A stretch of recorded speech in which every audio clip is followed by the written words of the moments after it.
Welcome to Friday with Friends, the Friday episode of Unperfect, where I get to pick the brains of some amazing new and old friends here on the Unperfect podcast. And today I get to hang out with the beautiful, wise, and endearingly sarcastic Michelle Myers here in episode number 55. Michelle is the founder of She Works His Way, a nonprofit discipleship community for working women that exists to strengthen the churches and to stir one another up to love and good works. With the gospel as the foundation, Michelle helps put practical steps to the ultimate goal of working for the glory of God and the good of others. And newsflash, if you're a stay-home mom, you're a working woman too. I don't have a job that I drive to every day, unless you count my Starbucks writing office or driving my daughter to school, but the wisdom that Michelle and her team have to offer is for everyone. But most recently, she co-authored a book with her best friend, Summer Phoebus, called She Works His Way, a practical guide for doing what matters most in a get things done world. Guys, I've read the book. I have quoted the book. I have written a review on the book. I'll put that blog post link in the show notes. It is so good. I've even given the book as a gift multiple times. And while we're not talking about the book in this interview, it fits in nicely with what we are discussing, which is the only thing that matters, Unpacking Ecclesiastes with Michelle Myers. You're going to love her, and I'll let her tell you a little more about herself, so listen in. Michelle, welcome to the Unperfect podcast. Hi, friend. Thanks for having me.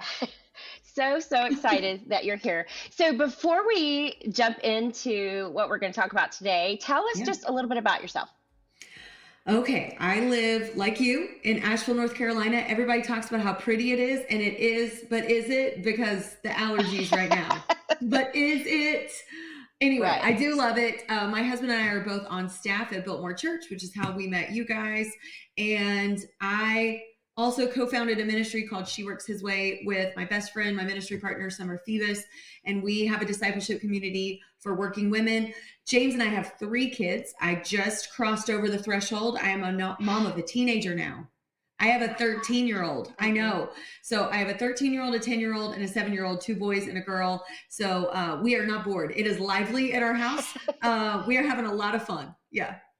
Awesome. Yeah, your prayer needs to go up when you hit the teenage years. And I don't have allergies, but living here in the mountains in the spring, what gets me is that it's winter in the morning, spring in the afternoon, summer in the late afternoon, and then it's winter again. Like that just blows me away. It's so weird. Yeah, it's weird to start your day in fleece-lined boots and be wearing flip-flops and shorts later. My brain can't. I know. I'm with you. How do we dress? How are we supposed to do this? Yeah. These are the questions we ask. I know. So speaking of questions, I'm going to ask you a couple of fun questions, just so I like fun ones. We can get to know you a little bit better. Okay. And we'll just go for a few of these, and then we will jump into the topic that we wanted to talk about today. Okay, so here's something I don't know about you. Are you morning or nighttime person? Oh, morning. Annoyingly morning. Like there's morning people, and then there's morning people. And I am a morning person with an exclamation point and a cup of coffee, and yes. That is fabulous. And y'all can't see this, but as she was saying morning, she had jazz hands going. So yes. She is definitely morning. I'm not morning or night. If it doesn't happen between 9 and 5, yeah. Oh, those are my worst times. We should do each other's work during that time. We should. Okay, so here's another one. Do you like to listen to playlists or podcasts? Oh, I have an acoustic playlist of all of my favorite hits from the 90s and early 2000s. So it makes me feel like it's new, but it's not. It's familiar. So yeah, I'm an acoustic playlist girl that's usually running in the background. I can't listen to too many things because I'll forget it all. And so I will listen to one thing, and then I'll be like, I need to listen to that 3 more times. And so instead of listening to a new podcast every day, I'll listen to the same podcast 3 times that week. Okay. So there you go. I'm a weird one. I'm more of a podcast person, but every once in a while my brain goes into this is too much information, like Yes. information overload. Or Yes. I listen while I'm driving or walking and I can't take notes. So like you, I'm probably not. That drives me Getting it nuts. all. I can't do it. Yeah. Okay. 2 more. How about this one? Fruits or veggies? I mean, I feel like I should say vegetables, but I'm definitely a fruit girl. I'm like a berries girl. Okay. I'm tropical. And so in my mind, I'm not really. It's just in my mind. That's how you see yourself. I do. I like it. I do. I'm chocolate. I'm not even claiming fruits or veggies. I have to force myself to eat them both. Actually, if it's a veggie with a lot of cheese, I'm good. So Oh, okay, fair. if you can make it unhealthy. That's still a I do that. vegetable. Yeah, it is. Okay, I think I know the answer to this one, Okay. but let's see. Text or call? Oh, I'm a phone call girl. I'm so old. Oh, I was so wrong. Okay. No, no, listen, if it's quick, then I'm fine with a text message. But you know those people that are like, I would rather do 200 text messages than a 5-minute phone call? I'm like, no, not for me. Because Not that's for me. That's why No. I know those people, because I am one. If it's 200 text messages, basically, if you text me for a third time, I'm calling you. Like, I'm that friend. So That I'm like, is did great. you That's think probably- that this was going to avoid a phone call? Because it's not. That's probably what's happened to us in the past. When you call, I'm like, okay. Probably. I think have been so over busy with 4 kids and everything most of my life that when texting became an option, it was like, okay, I don't have to make nice and ask how everybody's doing. I can just be like, hey, are we doing this tomorrow at 10? You know. I also feel like I'm a bad text friend because I reply to a lot of things in my head and I don't actually hit send. And so I just feel like I'm a better friend on the phone. And so if you're listening to this and you're a friend of mine and I have text ghosted you, it's not intentional. I promise you. I replied to it in my head, probably with an emoji. I didn't actually follow through. There you go. So everyone heard the apology. It's given. You've been absolved. It's out there. I feel better. Okay, so we are going to talk about something very interesting today. And I say interesting because when you and I were talking last week, you mentioned we're going to be talking about the book of Ecclesiastes. And you said, quote, "This book brings me joy." So that is not typically what people say when they read Ecclesiastes. It's typically, it's the most pessimistic book. Yeah, it's a bummer book. So tell me why you love this book. Oh, thank you for giving me a chance to explain. I have a coffee mug that says everything is meaningless, like it has the Ecclesiastes 1-2 on it. And if it ever gets posted on social media, James was like, please include a disclaimer with that. He was like, let people know that you're okay. Okay, so tone matters, right? And so if you want to read the book of Ecclesiastes like Eeyore, did your kids watch Winnie the Pooh? Okay. Yes. So if you want to read it that way, to where you hear like, everything is meaningless, like you have it that way, you can read it that way. But when you really think about who Solomon was, what his life looked like, and his ending, what he talks about at the end, then you can read it like I remember hearing Matt Chandler talk about this one time. He said, it's like you've got a really wise grandpa who's found out that he has a terminal illness and he's invited you to come over for coffee. And he's sitting there and he's pouring a cup and he is just letting you know that everything that the world is trying to convince you is real, is true, is better, is flashy, is fun, is cashing in on marketing chips that it can't actually cash. And so he is pleading with you. Like, it is not saying everything is meaningless. He is looking at, because think about what the world does. It just keeps putting filters on things, trying to make everything look better. And in the book of Ecclesiastes, Solomon is like one at a time, ripping the filters off and is like, nope, meaningless. Nope, doesn't work. Nope, won't satisfy. And so it's refreshing because it's real. Like you talked about, you don't like small talk. Me either. And so I can't stand it when we got to pretend like everything is fine and it's not. And he's like, no. The world is broken, which is why it's functioning in a broken state, which is why when you think it's appealing, it's actually not. And so I just find it so refreshing, because when the world isn't satisfying me, when its ways aren't working, and then I have somebody in my corner going, yeah, it's meaningless, I'm like, you're right. You are right. And so it just paints a very, very different picture. And I think it is such a powerful way for us to even understand how to share the gospel in the Western world, because that's what the world does. The world markets everything that it has to offer, and it does a really good job on its marketing. Like, it's crushing it, actually. Sure. But it just can't actually deliver.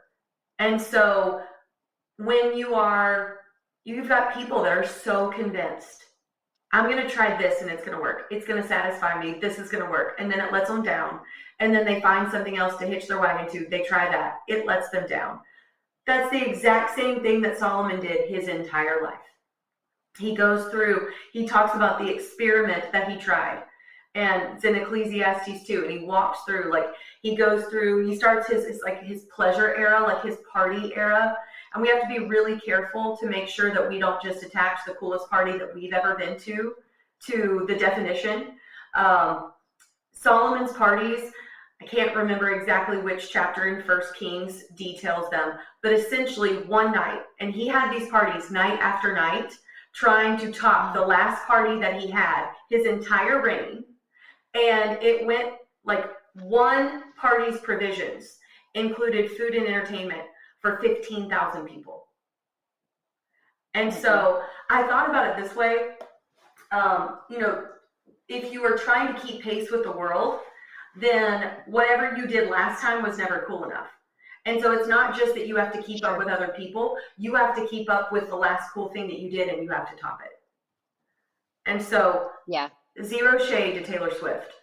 But in order to top her last album drop, this time she dropped 2 albums.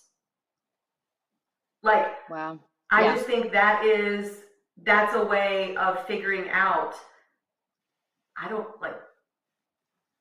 that's the world's way. That's the kind of pace you've got to keep up. Yeah. And as you were talking, I was just thinking, in a sense, there's nothing new under the sun, right? Solomon was dealing with this. We're dealing with this. But in the other sense, I think we're dealing with it in a whole different way with social media, because we can see what everybody else is doing, or at least what they're showing us is making it whatever. That was one thought I had, was just when you were talking about the party that has to top the party, and we're seeing, the neighbor did this and whatever. Everybody's party. You're seeing everybody's party. Exactly. Yes. Or the part they want you to see of the party. Correct. Not the cleanup afterwards. But but I was thinking too, we in the church, we even pursue things that seem godly and find that they don't fulfill. Because I remember I was going on a walk recently, and it dawned on me that everything I said I wanted to be when I was a kid, I was doing. But I was discontent. And I was, when I was younger, and everybody said, I want to be married. I want to be a mom. I want to teach piano lessons. I want to do this. I had done everything I set out to do, or that I thought even got, these are good Christian-y things to do. But it kind of goes back to that. My passion has to be in the person of God, in the person of Christ. That's right. Alone, because even good things and even godly things are still that. They're not him. Yeah. That's right. In the commentary I wrote, that's actually an exercise that I have people do. I have them think back to, whether it's 5, 10, 20 years, but think back to all the things that you think you needed to be satisfied. And most of the time you have at least 95% of it. Wow. But it didn't work. And you make a new list. Like, that's what happens, because that's what Solomon did. He was like, okay, like, so after his party era, he was like, okay, I'm an adult now. I'm going to achieve things. And he did. He achieved things like an irrigation system, and he built a really bougie house. And, he had all of these things that he was trying to build. They didn't satisfy him. Right. And so then he was like, well, forget that. That was actually really hard. So in my next phase of thing, I'm going to buy a lot of people to work for me. And so I'm going to be in my yacht on a Tuesday season of life. Right. And I'm going to sit around, accumulate more stuff, count my money while other people work hard on my behalf. That didn't work, so Sure. But the reason why it's so important that we take Solomon's word for it is because he got everything he ever wanted. He was the richest man to ever live, the wealthiest man to ever live, the most successful man to ever live, the most powerful man to ever live. And every dream he ever had came true. And so the problem for you and I is that we can blame that last 5% of the dream that didn't come true. Sure. And we can think that's the reason why I'm not satisfied. And Solomon's like, nope, got it all, got every single bit of it. And then the end, he writes, hey, listen, fear God, yep, keep his commands. And that's it. That's it. Like, that's the whole purpose of man. And so you and I have to listen to him, because we're never going to be positioned to see it from his perspective. And so it's really cool to think about the book of Ecclesiastes and the book of Job being wisdom literature, how it's bookended. And so you have Job, who lost everything, Solomon, who got everything, and both of them coming to the same conclusion, that all I need is God. Yeah. Oh, I love that. But we got to take his word for it. We got to take his word for it. Absolutely. And I think we can't see this until, I think the closer I am to Jesus, like the more I'm dwelling in him alone, keeping my gaze fixed on him, that's when everything else doesn't seem to matter as much. That's right. And it's taken me years. I was just telling some girls in Bible study this morning, because we were talking about why hard things happen, even if you're trying to follow the Lord. And that's a hard question to unpack anyway. But I was like, I'm just going to tell you, from this many years of experience, the more I dwell in him, the less the other stuff matters. So that's right. It's not just that. That's where the knowledge, that was one of the things, the wisdom and the knowledge that he sought after. Why that's not enough, I guess, is what I'm saying. Because there came a point in my spiritual life where my Sunday school children's Bible story answers weren't enough. Does that make sense? Yes, like, it had to be absolutely. Completely me knowing who Jesus is, and the longer I live and the more I know him and rest in his character, and everything else starts to get a little less important. So we've talked about some of the things that Solomon tried that didn't work, that didn't satisfy him. And in your commentary, you explain a phrase that he frequently uses, and we might have touched on this a little bit: striving after the wind. So tell me about that phrase. Yeah, he uses this one frequently, not as much as meaningless, but like it's right up there. It's in the top 3. And so I just want you to think about that picture for a second. And if you are a mom of young kids who have a lot of energy, on a windy day, send them outside to try to chase the wind, to try to catch it. That is an exhausting exercise, and it's impossible. And so he's talking about, because like, even if you think that you catch it, like if you're like, I got it, like you can't keep it, right? The wind, like it just leaves immediately. So it's a lot of that sideways energy of when you're striving after wind, it zaps you of a lot of your energy, but you actually make no progress forward. Right. And so I think about this because a lot of times we're probably talking to a lot of women who, it's not that you are not wanting the Lord. It's that you want the Lord and something else too. And it's that and thing that is exhausting you and zapping all of your energy and making it to where you're not as effective in your purpose as you could be, because you've got this thing over here that is depleting you, because God's power in our lives, we do have access to it, but we get God's power for God's plan. We don't get God's power for our plan. That's right. That's right. And so when we strive after the wind, he's like, this is anything that you are chasing that God has not told you to go after, because there's so many good things. Like, the Lord wants to give us good things. That's the other thing about Solomon. It's really funny. There's a lot of meaningless talk in there, but Solomon was about a good time. Right. And so he would be like, hey, have some friends over, have a good meal, laugh. Like, it is good for your soul. Like, he's talking about like the things in life, but those are gifts that the Lord gives us because he wants us to enjoy our life. And so I think I talk to a lot of women, I'm sure you do too, who are just overwhelmed. Right. And they are exhausted. And I think a lot of times it's because they're trying to be everything God has called them to, created them to be, and they're trying to be everything that they think the world expects of them to. Sure. And so when you have those feelings, when you are overwhelmed, to almost to the point to where you're like, I just feel paralyzed, like I don't even know the next thing that I can do. So I have three things. Number one, it's just obey. Obey what God has told you to do. And you don't need a specific thing to obey. There are lots of general commands in scripture that we can go to for that, to where he tells us, hey, love God, love others. You have somebody in front of you, love them well. Like, that's just an easy first step. So whatever God has given you to do, obey. The second thing that you can do is talk to the Lord. Go to him in prayer. And you realize when you've got something that's overwhelming you, it might be because there's a situation and a circumstance in your life that's out of your control. But it's not too hard for the Lord, and it's not out of his control. And so you obey and do the things that he has given you to do.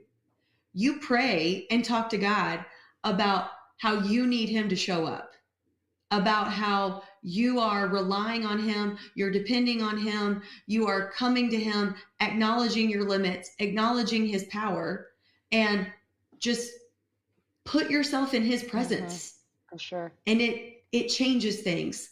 And then the last thing, and this is the part that we don't do very well, is just to enjoy the life that God has given you. Instead of stressing over the things that you're grasping for that he doesn't have for you. Maybe not ever, maybe just not right now. But there are blessings in your life that he has given you that in striving for other things, you're not actually enjoying. And so he is a good father who gives good gifts to his kids. And it might be as simple as walking outside and like feeling the sunshine on your face. Like, that is a gift from the Lord.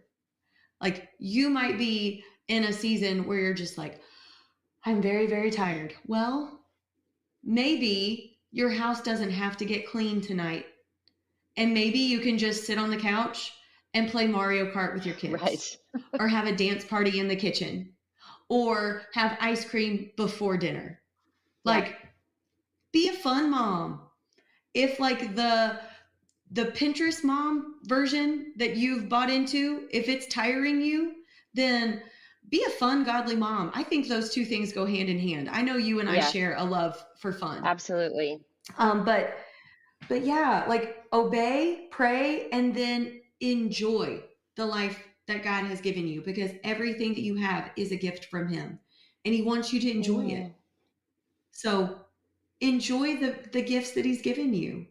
Like, have fun with your husband, with your spouse. Like, that is a blessing that he has given you. And sometimes if you just take the time to do those three things, obey where I can, pray in the things that I can't do, and enjoy the things that he has given me, it's amazing how that focus, I love how you said, like, when you are wanting more of Jesus, like, it makes the other things seem less.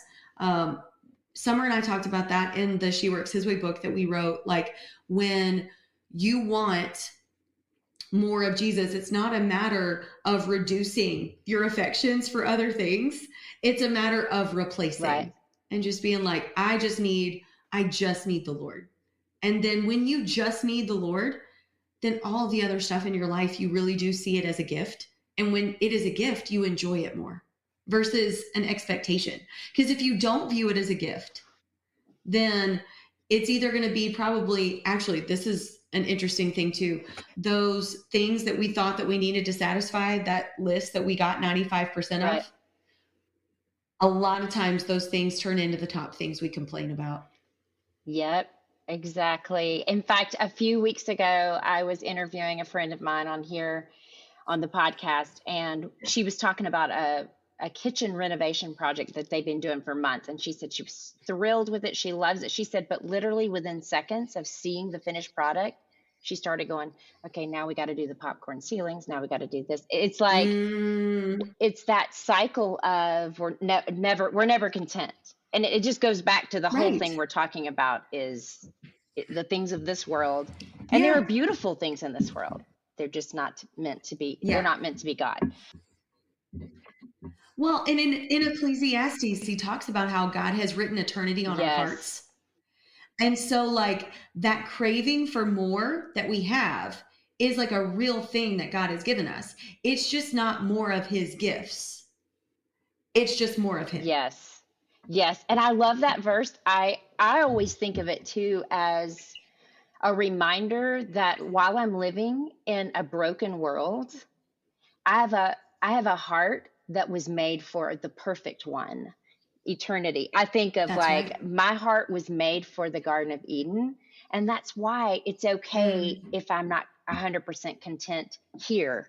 I want to be 100% content in Christ, but like, that's the whole reason I started this podcast called Unperfect. I mean, it was just that thought that we've gotten off sight of what the standard should be. I was just going to say, I love how you said about the gift, because I think the many times that I've read Ecclesiastes and honestly have just tried to get through it when I'm reading the Bible, from cover to cover. I understand. It tracks. I mean, there's a few verses in there we quote a lot. There's a time to be born and a time to laugh, time to cry.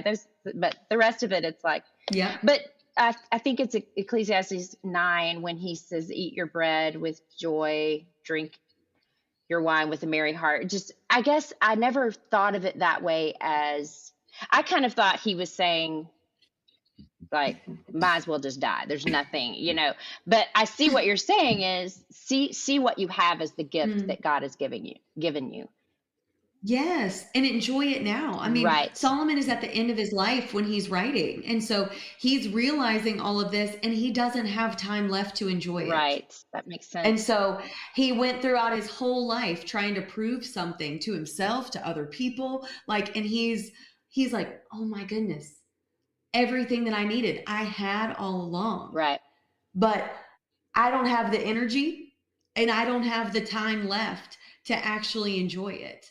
And so you who has energy, who has time left, enjoy it, because that's why God's given it to you. Absolutely. And I'm reading a book right now called The Gift of Limitations. Have you seen this? Sarah Haggerty. No, but I am about that title. And I feel like she just read my mind somehow and then poetically put it into an entire book. But it's that thought of we live like we've got this gate around the yard and we want everything that's past the yard.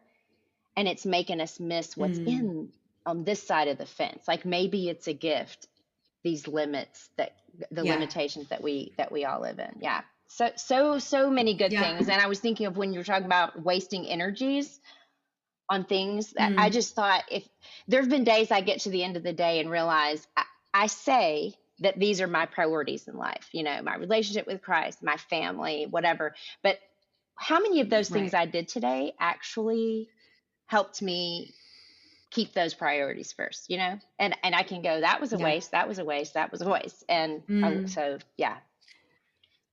Do you know something I just learned a couple of weeks ago? I did not know Tell this. me. So priority has been a word for a really long time. The plural priorities has only been added to the dictionary in the last few decades. You're kidding me. And so this idea that we would have multiple priorities is a pretty new concept. And so think about Matthew 6:33. I feel like a broken record. I think I say this every single time I have a conversation, but seek first the kingdom of God and his righteousness, and then all these things will be added to you. And so it is the idea of, hey, listen, you put me first. Right. And then in your life, I order everything else. Yeah.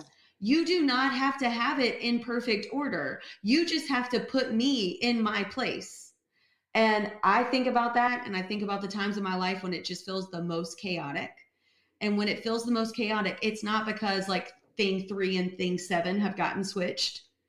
It's because I'm like, no. Priority number 1, he's not where he belongs. Right.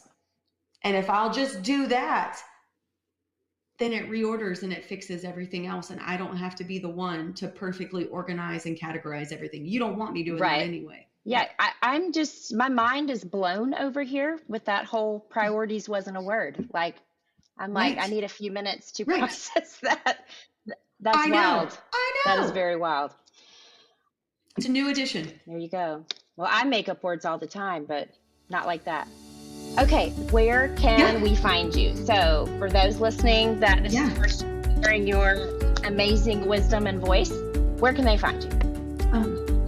So you can head to Instagram. She Works His Way is more consistent than I am personally. Okay. But you can find She Works His Way, and then I'm Michelle L. Myers. I say that I'm not consistent in posting, but I check my DMs.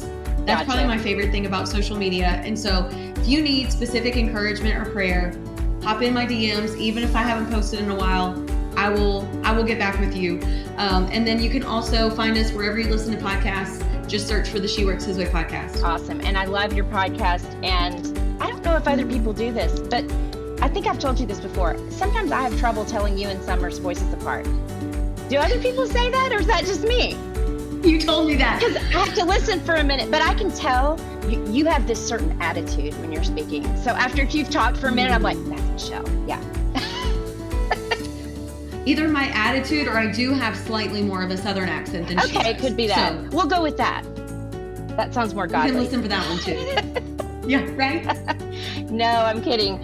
I love your podcast. It's so much fun, but it's also very deep truth, and it's biblical, and that's just everything I love about you. So thank you so much for taking this time and being on the Unperfect podcast today. Thanks for having me. I adore you. There was so much good stuff in that interview, and I'm still over here like mind blown about that whole word priority and how it wasn't even made plural until recently. That says so much, I think, about just our too busy, spread too thin society, and it probably says a lot about me too. I'm going to work on focusing on this only thing that matters and being content with where God has placed me. So what about you? I would love to hear from you. Send me a text. There's a link in the show notes. Also, if you're not getting my weekly newsletter, let's fix that right now. It's called Musings for Unperfect Ponderers, and that's pretty much what it is. You can respond to the email. It comes straight to my inbox. So let's keep this conversation going. Again, check out all the links for Michelle. She has a podcast also that is so good. She Works His Way. I'll try to link to all of the stuff that I've mentioned today. But as always, I am praying that you are able to see glimpses of God's glory in the now and the not yet of your unperfect life. See you next time.